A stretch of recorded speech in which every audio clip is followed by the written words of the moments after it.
जैसे रात होगी तो ये अडानी अंबानी जो हमारे जल जंगल जमीन पे लगातार क्या कर रहे हैं, कब्जा कर रहे हैं। और उनको कब्जा दिलाने वाले इस देश के सबसे बड़े आदिवासी विरोधी आरएसएस, और दूसरा वो प्रधानमंत्री मोदी जो सेंट्रल गवर्नमेंट का इस भारत सरकार का नौकर है, मालिक बनने और जितना पैसा उन्होंने इस देश की संचित निधि से लिया है उसका पाई पाई का हिसाब करने के लिए आदिवासी मालिक लोग अब जाग गए ना। हाथ खड़ा करके ठीक है, जेल जाने से कोई डरेगा नहीं। दूसरा चीज है कि हम मालिक हैं तो नौकरों को मार के हाथ गंदा कोई करेगा नहीं, नौकरों को नहीं मारना है। ठीक है, क्या है, नौकरों को मालिक मारता है क्या? जब अति हो जाती है तो सीधा सूली में लटका देता है। किसमें लटका देता है? तो जो भी OIGS हैं, यदि मालिक की बात नहीं मान रहे हैं तो राधे श्याम का कोडिया के साथ में ये आदिवासी भारत सरकार मालिक लोग आह्वान करेंगे और पूरे भारत देश से जितने भी शरणार्थी हैं, जो अमित शाह ने बोला, क्या बोला अमित शाह ने, इस देश का हिंदू शरणार्थी, इस देश का बौद्ध शरणार्थी, इस देश का क्रिश्चियन शरणार्थी, जितने भी शरणार्थी जो आदिवासी की संस्कृति, आदिवासी के जल जंगल जमीन को नहीं मानता है, उसको इस भारत देश को छोड़ के जाना होगा। ठीक है, दूसरा चीज, जितने भी हमारे ST के भाई हैं, SC के भाई है, OBC के भाई है, माइनॉरिटी के भाई है, जो पहले इस देश के आदिवासी थे, मूल निवासी थे, उनको हमारी संस्कृति में वापस आके मालिकाना हक लेना पड़ेगा। लेना पड़ेगा कि नहीं लेना पड़ेगा? तो जोर से बोले, जिसकी जितनी संख्या भारी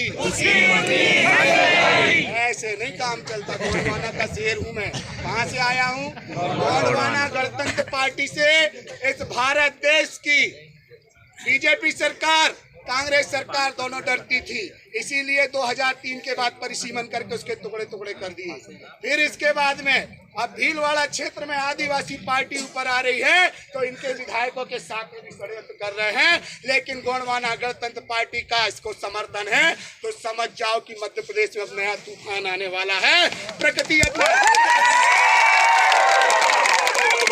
राधे श्याम का कोडिया यहाँ के खड़ा हो गया, मतलब समझ जाना, जो सिवनी बालाघाट तुम्हारा छिंदवाड़ा, यहाँ जो गोंडवाना है वो आके यहाँ पे खड़ी हो गई है। तो ये बीजेपी और कांग्रेस जो मध्य प्रदेश को चला रहे हैं, जो असंवैधानिक तरीके से कार्रवाई कर रहे हैं, तो गोंडवाना से भी एक तूफान उठेगा। वहां से भी शंकर साकू और रंगनाथ जैसे जो राजा हैं वो भी आके आंदोलन करेंगे।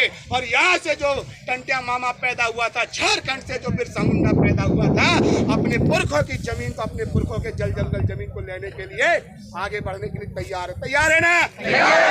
तो समझ लो, पहले 4 बजे से पहले हम अभी निर्णय ले लेंगे सब लोग बैठ के। ठीक है,